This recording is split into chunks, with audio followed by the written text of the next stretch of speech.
Uh-oh, guess what day it is? Guess what day it is? Huh? Anybody? Julie, hey, guess what day it is? Oh, come on, I know you can hear me. Mike. What day is it, Mike? Leslie, guess what today is?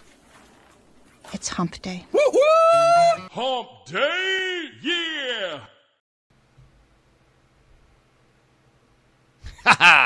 Hump day, yeah. Happy Wednesday, everybody. We are here. We are going to have a good time tonight, I hope. I got a bunch of stuff, as usual, to go over with you guys. Hope you enjoyed the little hump day intro there. I thought that would be fun. But yeah, it's Wednesday. Another crazy Wednesday for me. I do not get it. I do not get it. But it's always nuts, which is why it's always nice to be here and do this and take a break from the real world insanity. Got a bunch of different things to cover tonight. A few different things happening over the last few days that I thought would be interesting to bring up tonight. Got a little late breaking news from @Games to share with you guys. Probably won't be surprised by it, but I'll share it anyway. And yeah, so let's kind of just jump right in and say hi to everybody that is here, everybody that's been waiting to get the show started. Of course, can't forget our moderator, Jason Little Alien. Always glad to have you here. Always glad to have you helping out as usual. We got the Cornercade here. Let's go. James Hates Everything is here as well. We got Mike Hawk Hertz. We've got Ritual Dello, one of your Bilberians, is here. Yeah, and I know there was a little bit of back and forth. Here's JJ as well in the chat asking what a Bilberian is. So that was kind of a joke that came up, I think, on the last show. PDubs, as usual, jumping into the stream just to stir up trouble and then take off. Thanks, PDubs. But I guess the idea got kind of pushed out there that maybe I should start calling the members of the show the Bilberians. Some of you know. Obviously, subscribing to a channel on YouTube, totally free. More than welcome to do that. Love having you here, absolutely. But, of course, if you want to support the channel a little bit further, do offer, 99-cent a month memberships. Just kind of helps, keep things going with the channel as well. I do shout-outs at the end of my videos for anybody who's a member and all. But let me know, guys, should I change the memberships to the channel and call the group the Bilberians?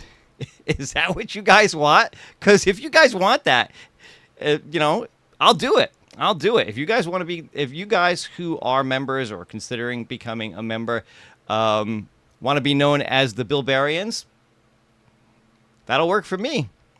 J-Rod is here as well. Good evening. The B-Me is here for Hump Day. Goofyfoot says that's a keeper. All right, so maybe that'll be one of the new intros to the show then.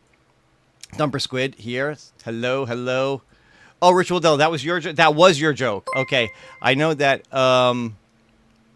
I know P-Dubs came in. He was stirring up something in the chat, distracting me as usual. But if that was your joke, then total credit goes to you. Stockjock, thanks for keeping your intro very cool and no AI rap crap. That means you can go onto my lawn any day. Yes, for now at least, we are AI free, at least in terms of that kind of stuff. Who knows? Maybe there'll be some AI content on the channel at some point.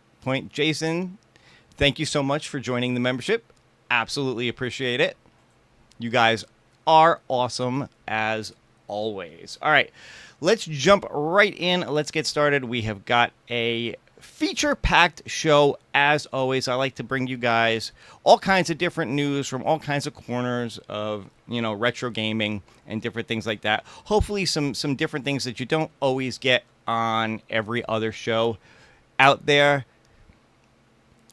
But we're going to start with this. And, of course, you guys know I am a huge supporter of Glenn and GRS and the Build-A-Cade FU. Been following this, obviously, for a while. Was thrilled to take part in the official launch of this with Glenn. So I like to keep you guys up to date on what's going on here. As you can see, Kickstarter is moving along fantastically, well over the money pledge goal, for almost 460,000 in pledges, 241 backers. Still a good month to go on this. And in addition, one of the bundles has actually sold out already. So the Mega Pack GRS Build-A-Cade FU26, the $2,000 option, this is the Build-A-Cade with the 26-inch screen, the Glentendo hood, and all of the control panels for all the control decks for it. There was a max of 50 of these, and it has completely sold out. So that is awesome that one of the options here has sold out. And I think Glenn was pretty surprised about this, that this one in particular is the one that sold out. Now, I guess a lot of people really want that 26-inch screen, which is cool for sure. But specifically the one that comes like feature packed with all the control decks and everything. First one to sell out. Now, admittedly, again, there was only 50 of these for the Kickstarter, whereas some of the others have 100 to them. But even, some of the super early bird specials, the $9.99 for the 19-inch super early bird, still available. There's like 31 left of these guys. So you've still got a little bit of time on this. You still got a month to make a decision on what you want here. And if you want to get in on the super early birds with the best prices, there's still some available. There's 34 left of the 26-inch screen too. So definitely something that you can do. And of course, if you want the, the full experience with all the control decks, with the 19-inch screen, there's 14 left of those. So that's getting close to sold out too. So pretty cool. Pretty cool. But again, congrats to Glenn on this successful Kickstarter launch. Just keeping you guys up to date on what's going on with this, so you know where it stands. You can get in on it if you haven't had a chance to yet. The best bundle. Yeah, I guess people agree with that because it's sold out. So I guess that is the best bundle. Glenn's killing it. Really thought the 19-inch would go first. Yeah, J-Rod, I totally agree with you on that. I thought that 19-inch with the rotating screen was going to be the big seller for Glenn because of the uniqueness of that rotating screen. But I guess people want the bigger screen, so good for them. Hey, Calico Guy 88 is here. Good to see you. Awesome.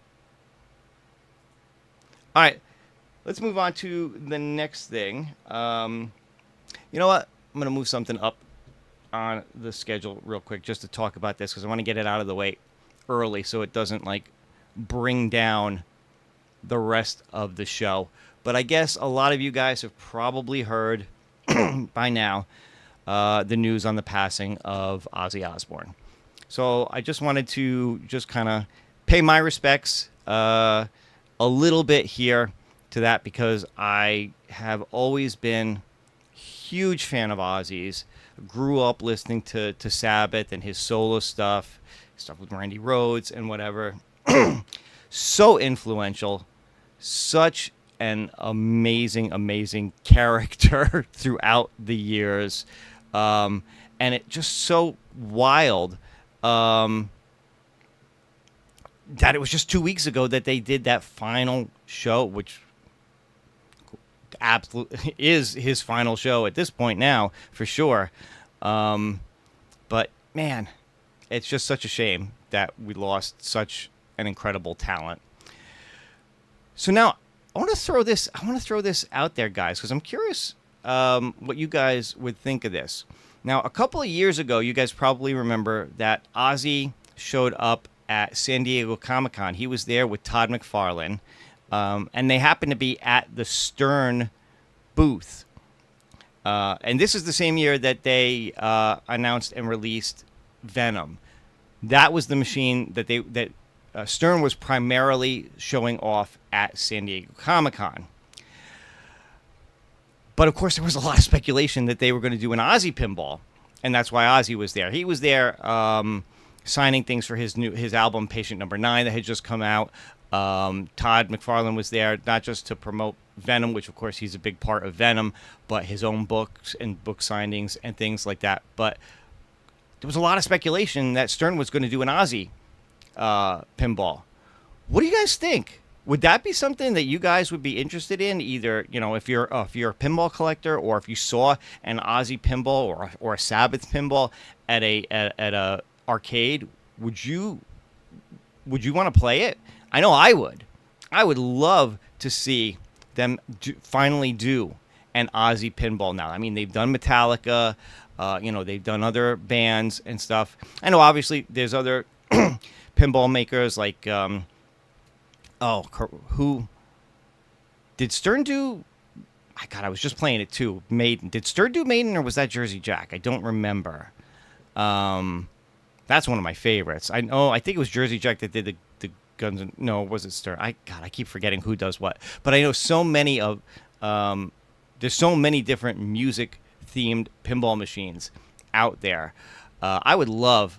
I think it's time. I think they should do it. Of course, now at this point, obviously everything is going to be in the hands of his wife Sharon Osbourne, which, let's face it, it's been like that for most of his life anyway, where she's been kind of in control of a lot of that stuff. I'm not getting into all of that at all, but it would be interesting to see them finally do it. And yeah, see, Maiden.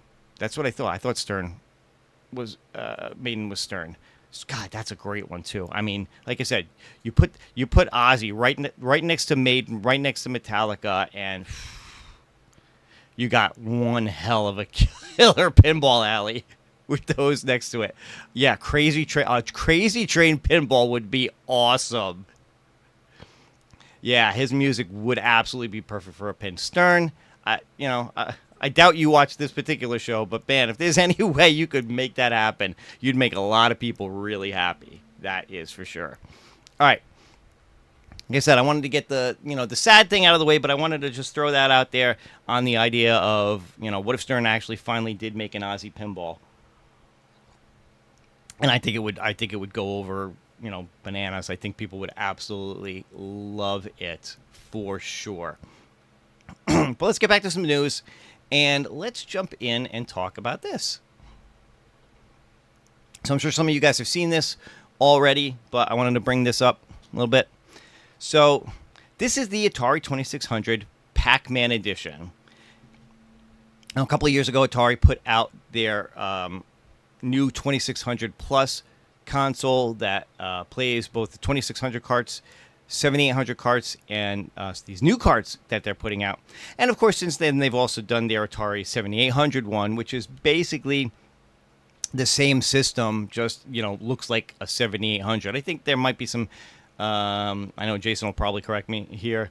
I think there might be some minor differences, like in firmware on the 7800 Plus versus the 2600 Plus for different things. But for the most part, Sharon! But for the most part, they're very similar. They both play, like I said, the same carts and whatever.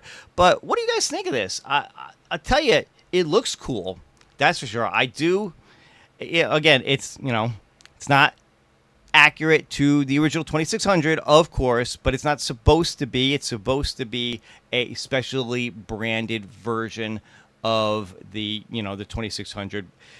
I like the yellow color. I actually think it looks. I think it looks pretty cool. Now, I do believe that the Pac-Man and the Ghost in the front here, they light up as well, which is kind of neat, and all. And this is supposed to come with a Pac-Man double feature cartridge, which has the original 2600 version of Pac-Man on it, and a new, more arcade accurate 7800 version. Pac-Man was never officially released for the Atari 7800. There is actually a homebrew version of Pac-Man out there that you can play on the 7800, but it was never officially released. So this will be the first time for an official, and supposedly it's designed to look and play a lot closer to the arcade, obviously, than the 2600 would. But I think that's pretty cool that they're putting this out there. It's a little on the pricey side for sure at $170, but you're paying for a limited edition version of something that is, unique and special. They're it's supposed to be limited. I don't know how many of these they're supposed to make, but they're not going to make these forever. Like they're probably going to do with the 2600 plus, or at least not as long as they would for the 2600. They even have a red version of the joystick as well, so you could get that to go with it. $40 again, a little expensive for these things for sure. But hold on, jumping ahead of myself here.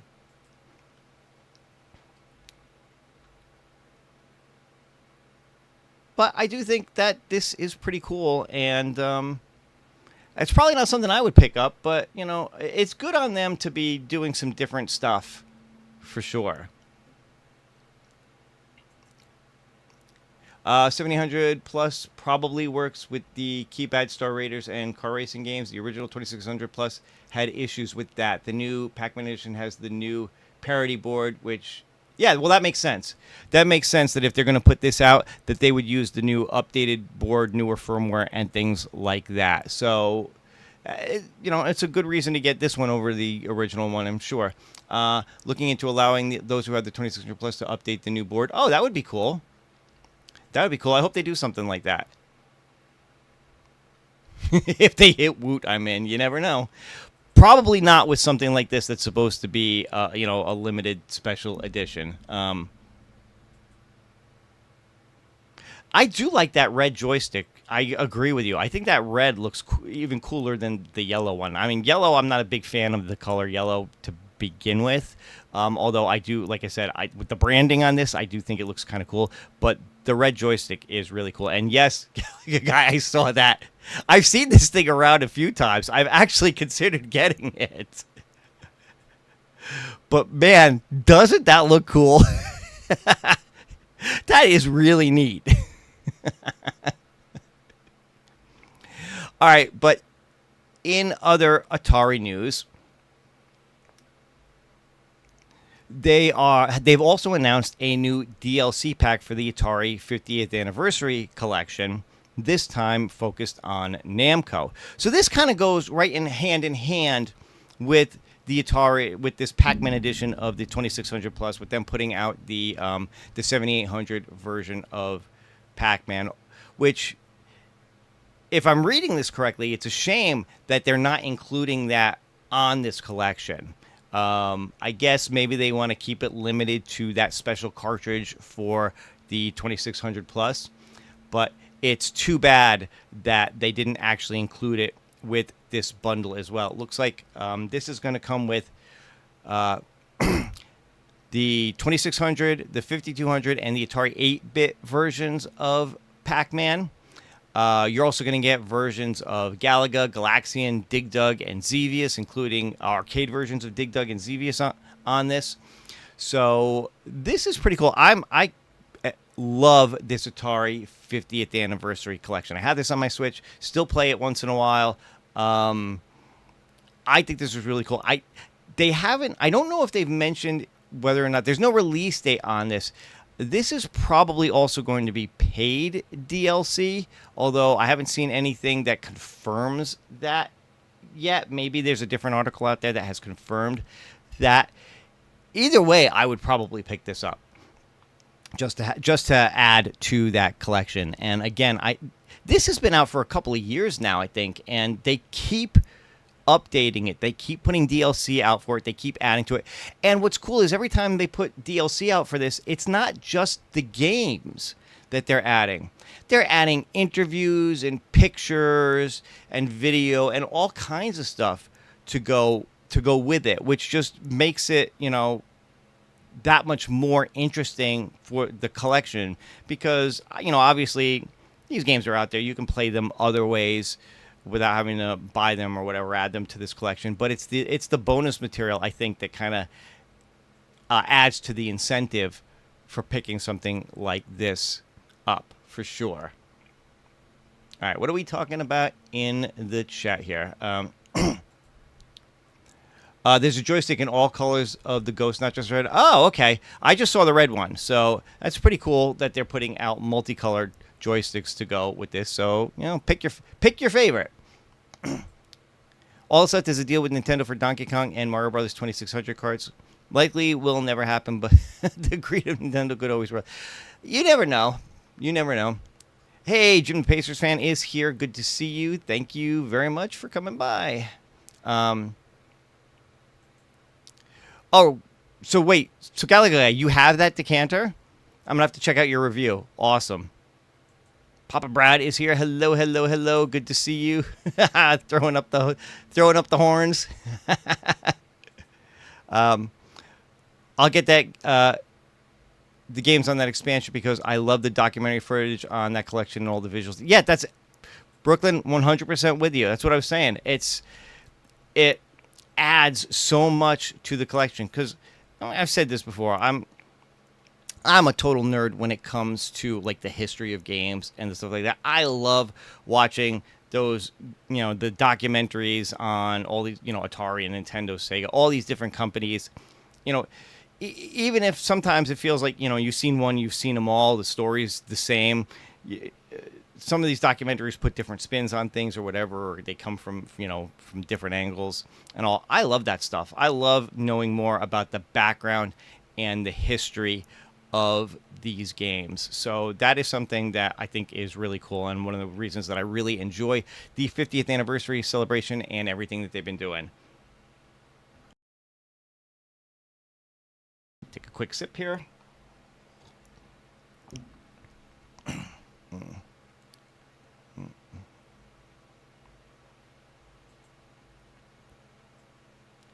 Popeye is close to, if not already in, public domain. If it's not in public domain yet, I know it's coming up soon. That's one of the ones that has been bandied about for a while. Not that that matters for the Nintendo game. That doesn't put the Nintendo game into public domain. It just puts the character into public domain. So it's different, but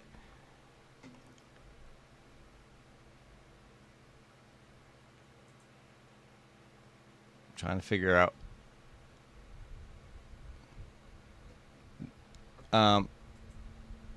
It is in the public domain. All right. Like I said, not that that really matters for the Nintendo. It doesn't put the Nintendo game into public domain, but I do agree that it would be cool to see them do some different stuff for Popeye. Hey, B. Kirby. Always good to have you with us. Thank you so much. Yeah, OG olive oil, Popeye and olive oil are in public domain. Yep. All right. Next. So, I wonder how many of you guys have seen this. This is a new handheld that's coming out called the... I don't know if this is ONEX Sugar or OnX Sugar. I'm not totally sure how to pronounce it.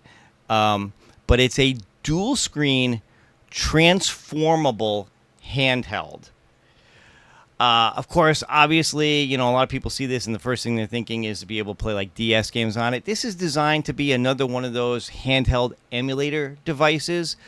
But some of the stuff that this can do is really cool. And the fact that it's running a Snapdragon G3 Gen 3 on it means that this thing is going to be able to play some really beefy games on it. Now, I'm going to prepare you guys right up front for the sticker shock on this thing. And this is going to turn most of you off right from the get-go because it did for me. There's no way I'm getting it at the price that they have it on Indiegogo. And this is the low price being on Indiegogo. This thing on the early bird Indiegogo is $5.99. This is a $600 handheld. Normal retail price is going to be $800. So this thing is not cheap. Thank you, ONEX Sugar. That's what I thought, but I wasn't totally sure.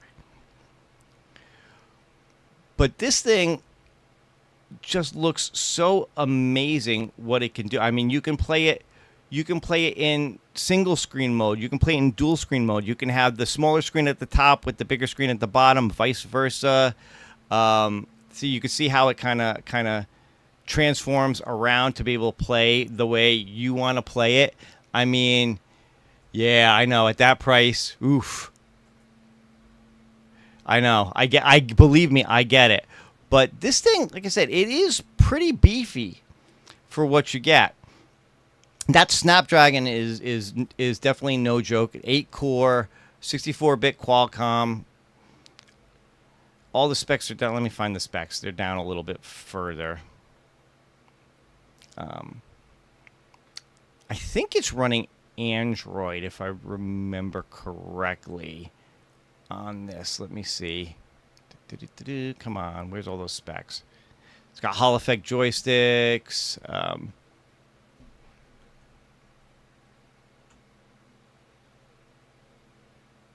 Where'd my specs go?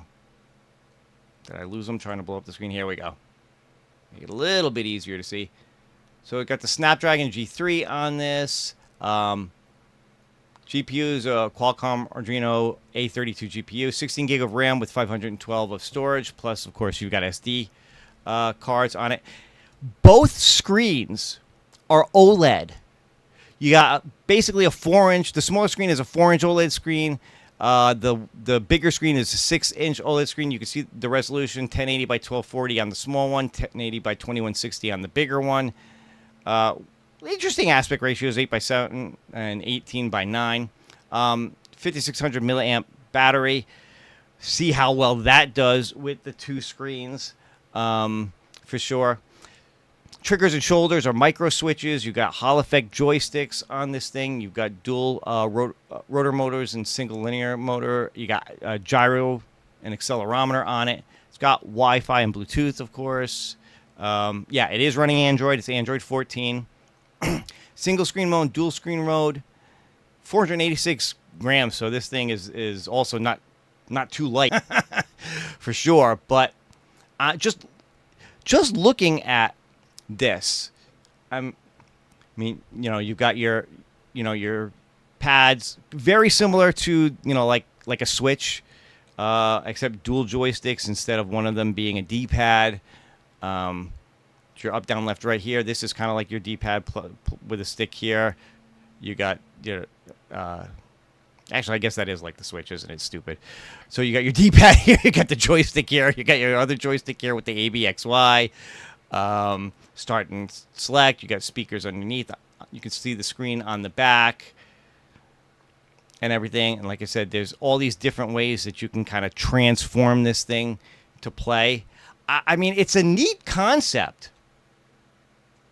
For sure. It is definitely an interesting concept and something we haven't seen anybody else really try to tackle. Obviously, there's been, some of these ones that are dual screen machines before, but just the way that this thing works, the way you can flip it around and play the way that you want on it.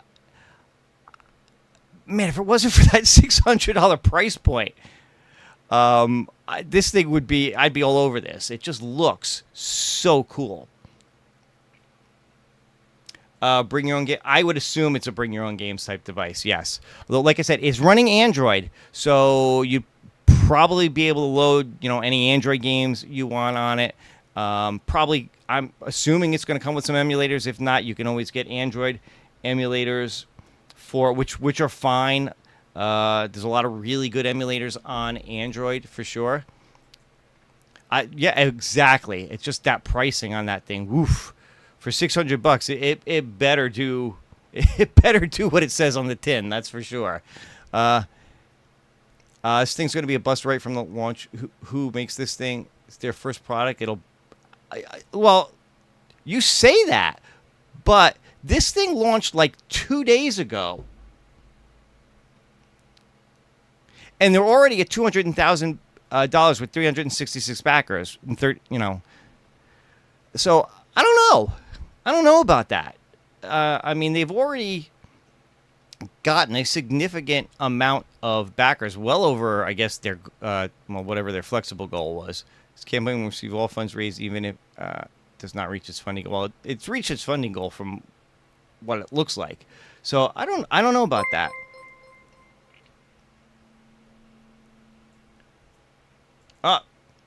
PDubs jumping in with 10 memberships to the show. 10 more for the Billbarians. Oh, thanks, PDubs. I appreciate that. You're a good dude.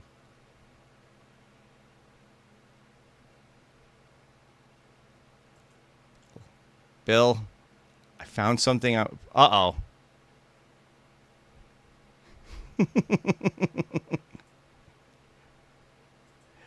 I found all these memberships. Thank you. You're awesome, dude. Appreciate you, as always. See, he doesn't always come in here just to disrupt things. You're the best, man. Appreciate it. Definitely appreciate it. But, guys, I mean, again, let me know. Let me know. Yeah, we are actually thinking about calling them that. That was, again, credit to Ritual Dello for that one, but people seem to like that idea, so it might just stick. Nooner's here. Welcome. I think the handheld market is going to be flooded as if it isn't already, and stuff like this is cool, but the pricing isn't going to... Yeah, it is going to be interesting to see how this handheld plays out in what is definitely an overcrowded market. I mean, Ambernick just announced yet another handheld coming out soon. I mean, they just had that slide one come out, and now they got another one coming out as well. Now, again, theirs are more on the, the lower end of things price-wise, although they've got a few that are a couple $100 for sure. But this thing, yeah, when I saw $600 on this thing, I was like, wow, that I'll be honest, at like $300, I might have considered it. At like half the price, I might have considered it. At $600, it's out of my league for sure, but it does look really interesting. I'm going to be following. I'm definitely going to be following this. I'm going to be following, some reviews because handheld, some prototypes or, some review units I think have already gotten into people's hands or will be soon. So it's definitely something that I will be watching a lot further. But I want to throw it out there to you guys anyway and just see what you thought. All right. Moving on. I know a lot of you guys saw this news. A lot of people have been talking about it lately. If you don't know what's going on, a YouTuber over in Italy who goes, his YouTube channel is Once We're Nerds, or Once We're Nerd, got arrested, his house got searched, and whatever. And the initial report was that it had to do with him putting out videos on these emulation devices. Well, looks like we've gotten a little bit more news than just that. No, it's not nostalgia. But it does look like we've gotten a little bit more news and some updates on this. It's a lot more than what, was first put out there. Now, keep in mind, this is Italy. This is not the U.S. This is not Canada. This is Italy. Laws are different in different countries. Apparently, they're a lot stricter over there when it comes to copyright and things like that, even than we are here in the U.S. But it wasn't just about him doing videos on these emulation devices, because apparently he had also been promoting ROM sites that offer ROM and BIOS downloads. It says here, it seems that, PDubs is here, which means I got to blow things up so he can read. So his name is Francesco Salsini, and it seems that Salsini, while never actually going so far as to share ROMs and BIOS files himself, linked to a blog post which contained copyrighted material in a video posted back in January. So while he didn't out and out share files himself, he did link to a site that does. Apparently, there's also reports that some of these devices that he got for review, which had micro SD cards with ROMs on them, he was turning around and selling them himself, even though he had said he wasn't profiting from any of this or whatever. So that kind of leans into it a little bit more too. He was not just getting them for review and holding on to them or even giving them away, which, maybe might have made a difference. He was actually selling them himself. So not only was he which means not only is he selling the device, he's selling the micro SD cards with the ROMs on it. And I think that's where a lot of the issues come into, and why they raided his house, why he's under investigation, and all of that. So for a lot of people who felt like this guy got targeted and was being made an example of for promoting like emulation devices, there's more to the story than just that. It seems like there was more to it than that. Like he was linking to blogs that and posts that had the ROMs on them. He was selling the devices with the ROMs on them. So there's definitely, like I said, more to the story than that. Mike of all trades, Mo, good to see you as always. Thanks so much for stopping by. Definitely appreciate it, brother. Yeah, see, not smart at all. Definitely not smart. Which is why, when you do stuff like this, you do have to be careful about what you do and what you say and how you promote things. Of course, I know a lot of you guys know the running gag about Cool Toy Guy has all the ROMs and whatever, but it's a running gag and whatever. But, for those of us who do, follow this stuff, who do try to do reviews on these things, we're always very careful and always very cautious not to link to sites that have ROMs, not to talk about where you can get ROMs, things like that, to be very clear about, the legality of it and things like that. I myself have reviewed several of Anbernick's handhelds. Most of I've bought all the ones that I own myself. They've never sent me any for review. I wish they would. I've reached out to them a few times saying, hey, I review your stuff, hook a brother up. Have not heard back yet. But usually when I buy them without the ROMs, not because I'm worried about the legality or anything particularly about owning them myself. It's just I've gotten, like, one of the first ones I bought, I think, did come with a micro SD with a bunch of ROMs on it. For the most part, they sucked. They were a lot of knockoff games. There were a lot of duplicates. For every good game, you got 5 horrible games and 10 different versions of the same game. It's just, they weren't worth the extra money, to be quite honest with you. That's why I don't normally buy them. But like I said, when you're talking about them and things like that, you do have to be careful. And this guy obviously went a little further than a lot of people originally thought. So again, there's always more to the story. It's always important to kind of wait and see how things shake out before you jump out there and you start, defending or giving your opinion on things, for sure. Do I think the original headlines were a scare tactic?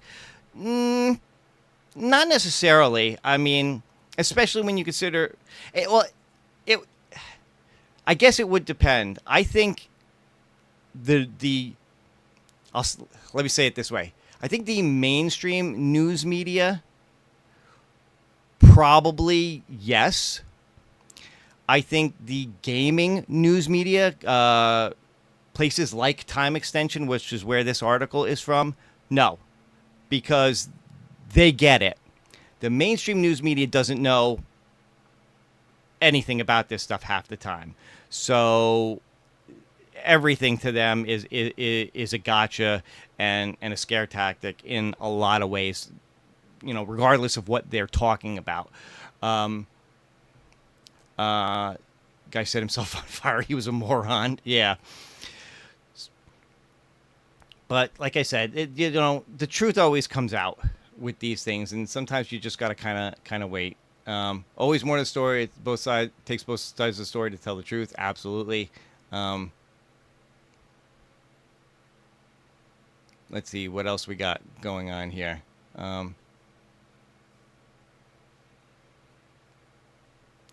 Oh, did you miss the Pac-Man? Yeah, I talked about that earlier in the show.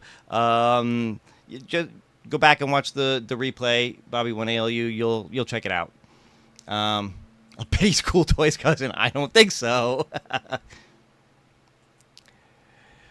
You know what, Jay? Yeah, no, I know. Glenn's got his opinions. Which he's absolutely 100% entitled to. I get where he's coming from. One thing he's not wrong about is Nintendo is very litigious. They do tend to go after people for a lot of different things. So it certainly wasn't out of the realm that they might have had a hand in this. But I think it has more to do with the government in Italy and the laws there and what this guy was doing in particular. So I will just leave it at that. All right. Wow, we're moving right along here. How many of you were excited for the Terminator 2D No Fate game?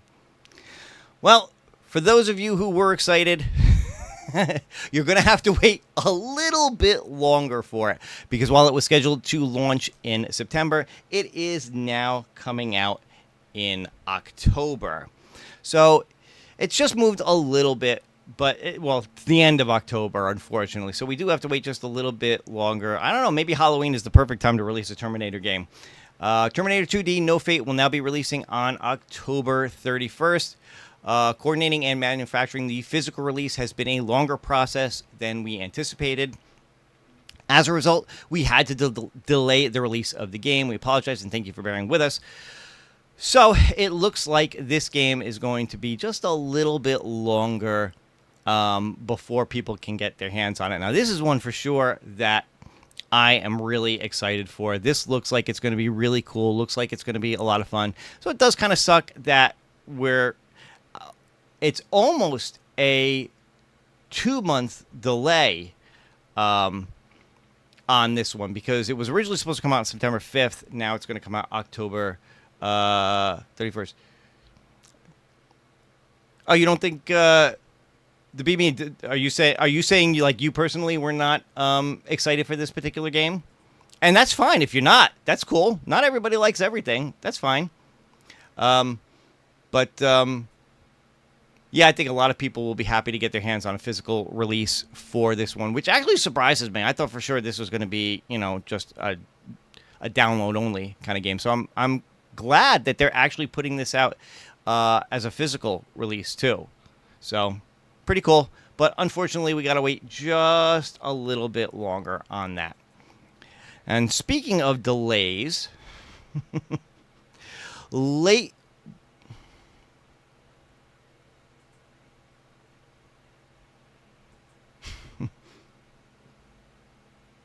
So speaking of delays, and I guess nobody will be surprised by this, little late breaking news just released a little bit before the show.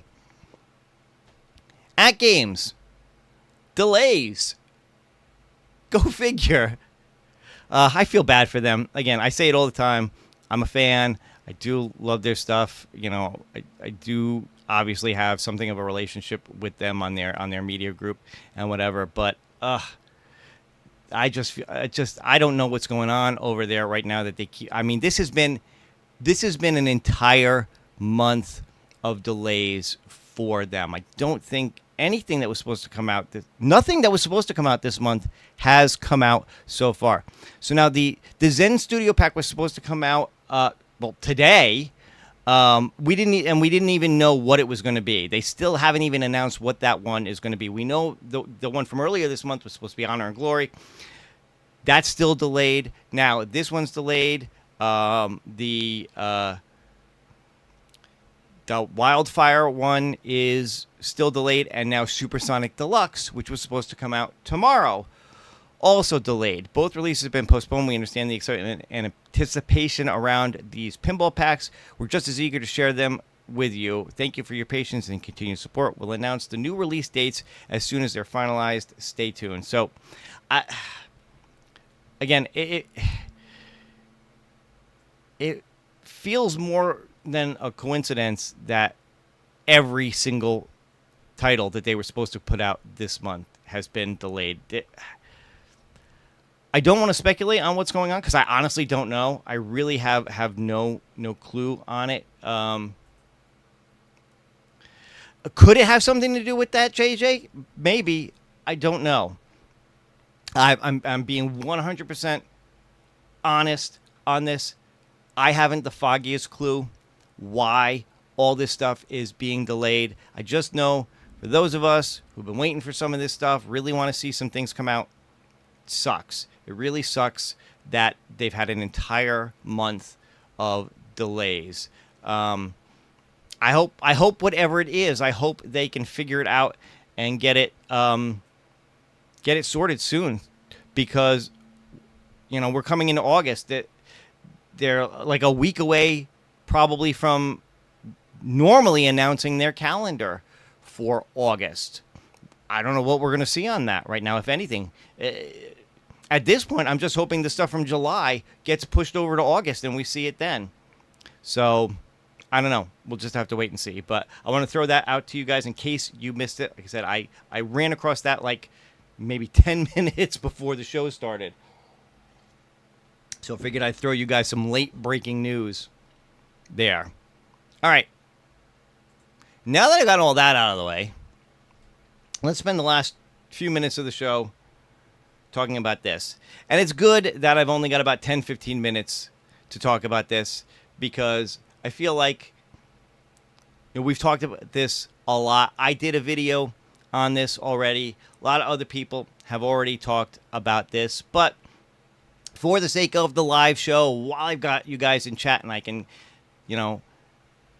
hear what you guys have to say on this, figured we'd talk about it for just a little bit again. So, as you guys are well aware, looks like we've had some surprise leaks, whatever you want to call it, product announcements through port data, through the EB Games website in Canada. Yeah, I'm sorry, but look, I'm a YouTuber. I cover retro gaming and home arcade. I'm obliged. I have no choice. It's part of the contract. I have to talk about it. Look on the bright side. I didn't talk about it because you did. Oh, thanks, Mike. I appreciate that, brother.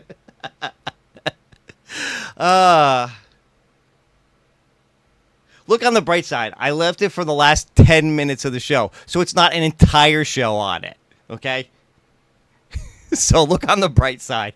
But I figured I would at least talk about it a little bit.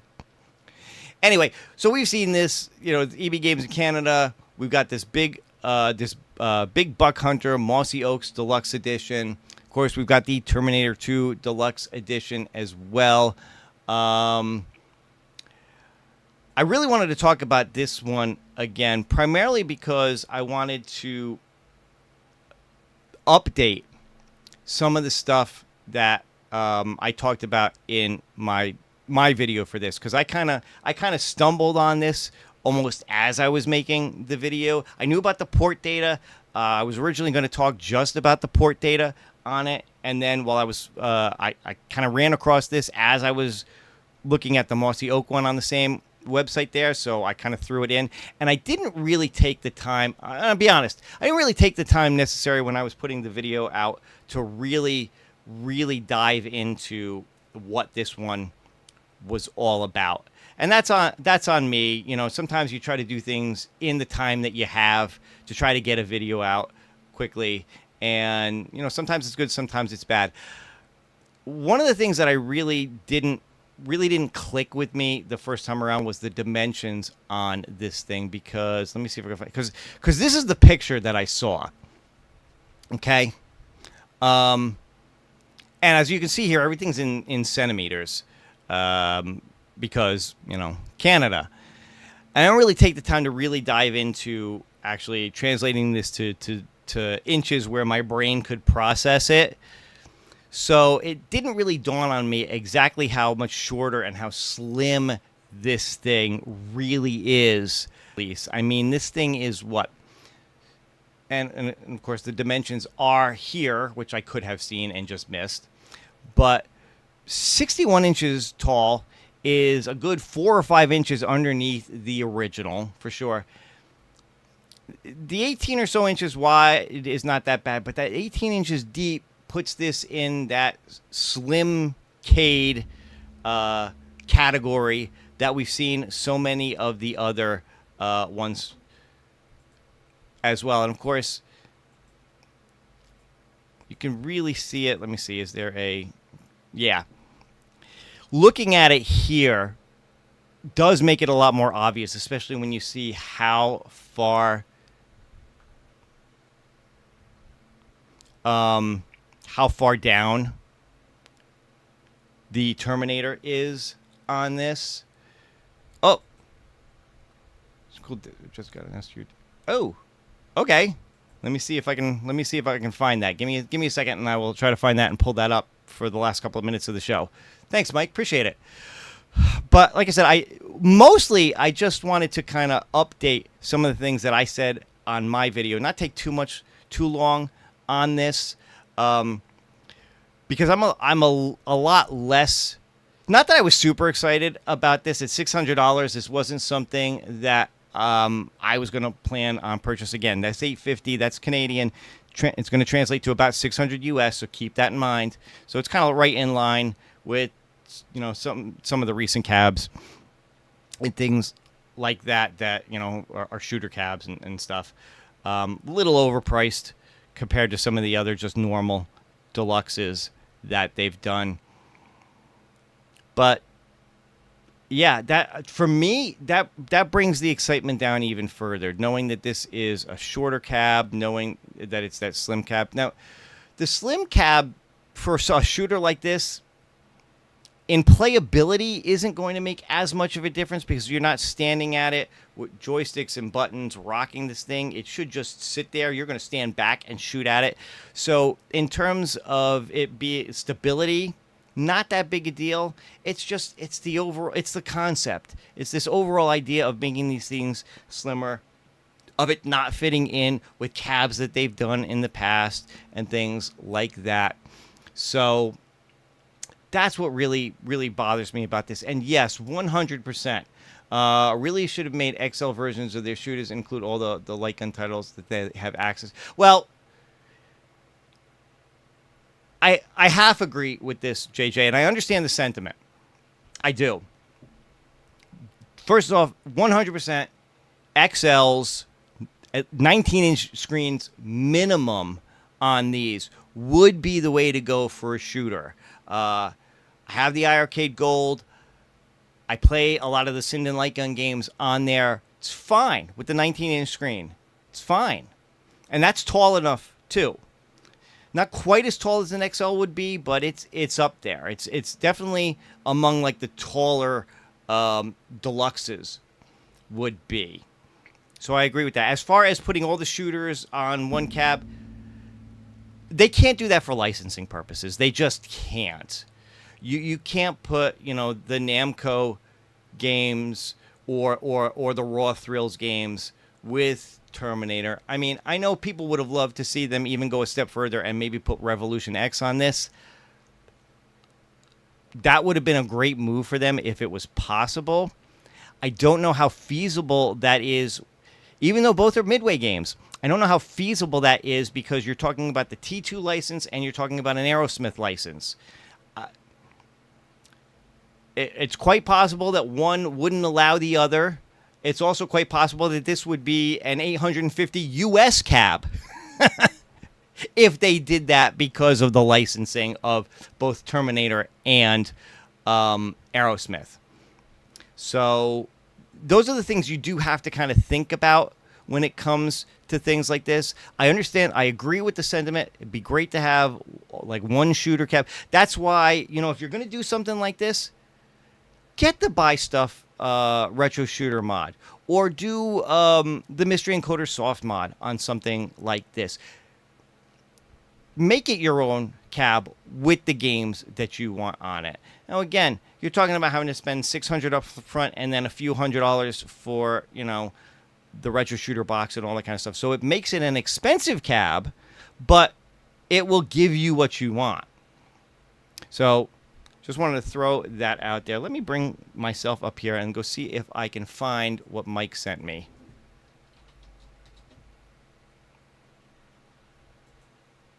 Because now I'm curious.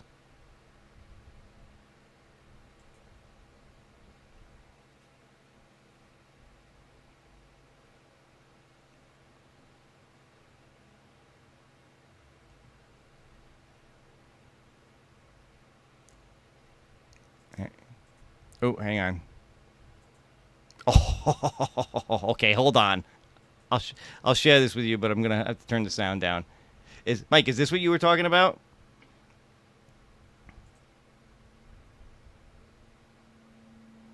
I'll turn the sound down just because I don't know if there's going to be any music to this that's going to be a problem, but check that out. That is so cool.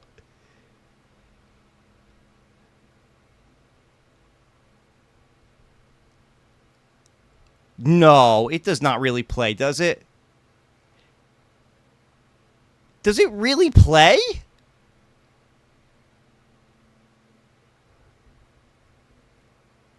A Lego Game Boy that really is that just for the ad or does that really play? Holy crap. Is that cool? Bro, thank you for sending me that. That is awesome. Holy cow. All right, let's check this out. Hang on.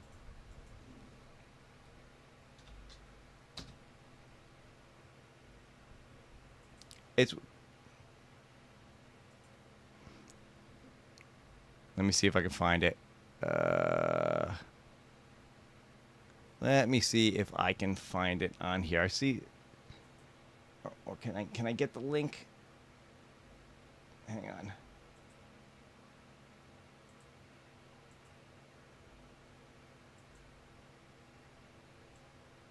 Here we go. Now I got it. Game Boy Lego. $60. Jesus, for Lego? $60 is not bad. Okay, you don't really play it. You don't really play it. That was a fake out. But still.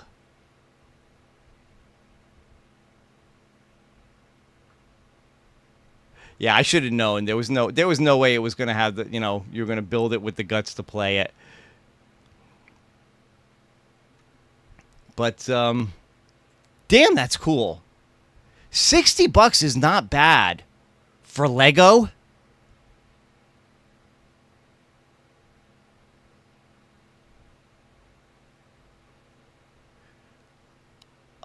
This I may have to pre-order this. Like, I have wanted one of these like Lego builds for a while, but they're so freaking expensive. The Nintendo one they did, the Atari one, they're just so freaking ridiculous. For $60? Dude, this is cool. Mo, thanks for sharing this with the group, man. This is awesome. You rock, brother. Thank you for sharing this. This is really cool, guys. Yeah, it is. Yep. Absolutely. Said it was... yeah. All right. That's cool. What a way to end the show on.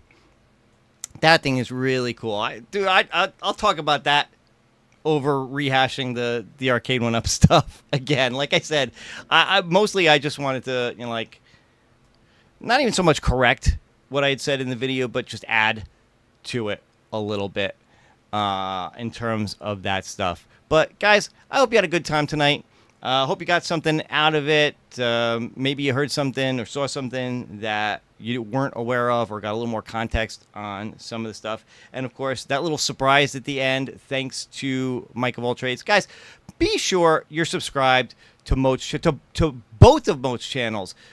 Moat's Direct channel, his Back Alley 7-Eleven. Check out some of his gaming tournaments that he does. Mike is good people, and we need to support good people on this platform. So be sure you check him out for sure. Speaking of good people, coming up is Arcades Anonymous. And as usual, I've got this show set to redirect you guys right over to them so you can go and check them out. Looks like they're going to have some fun talking about top 10 games of the 80s, 90s, and 2000s. That sounds like it's going to be a lot of fun. So go give them a watch. Go check them out. And guys, I'll see you next time. Take care and happy gaming.